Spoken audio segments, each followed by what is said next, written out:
গায়েবী রিজিক পাওয়ার জন্য এশার নামাজের পরে একটি দোয়া নিয়মিত পাঠ করবেন। আল্লাহ পাক আপনাকে গায়েবী রিজিক দান করবে। এই দোয়াটা রাসূল সাল্লাল্লাহু আলাইহি ওয়াসাল্লাম নিজে তার মেয়ে ফাতেমা রাদিয়াল্লাহু তাআলা আনহাকে শিখিয়েছেন। আল্লাহ রাসূল সাল্লাল্লাহু আলাইহি ওয়াসাল্লামের দরবারে একবার কিছু বকরি আসলো হাদিয়া। আলী রাদিয়াল্লাহু তাআলা আনহু এগুলো দেখে চলে গেলেন ফাতেমার কাছে। এদিকে ফাতেমা রাদিয়াল্লাহু তাআলা আনহার ঘরে কয়েকদিন যাবত কোনো খাবার নাই।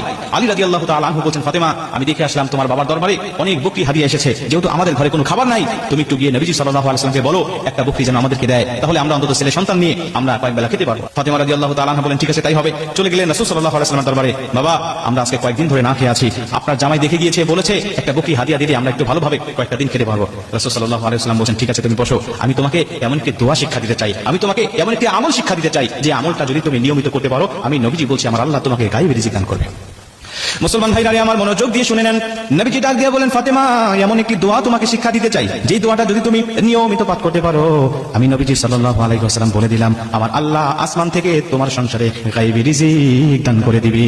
ফাতেমা, তুমি বলো এখন তুমি বকরি নিবে নাকি এই দোয়াটা তুমি আমার কাছ থেকে শিখবে? ফাতেমা রাদিয়াল্লাহু তাআলা আনহা ডাক দিয়ে বলেন, বাবা ঠিক আছে, তাহলে আমি বকরি আপনার দরবার থেকে চাই না, কারণ একটা বকরি দিলে হয়তো বা একদিন দুই দিন আমরা খেতে পারবো, কিন্তু পরবর্তীতে আমরা কি খাবো বাবা? কিন্তু আল্লাহ যদি গায়েবী রিজিক আমাদের সংসারে দান করে, এটা তো অফুরন্ত হবে, কখনোই শেষ করতে পারবো না। বাবা, বকরি আপনার দরবার থেকে নিতে চাই না, ওই দোয়াটা শিক্ষা দেন, আমরা নিয়মিত আমল করে আল্লাহর গায়েবী রিজিকের অধিকারী হয়ে যাব।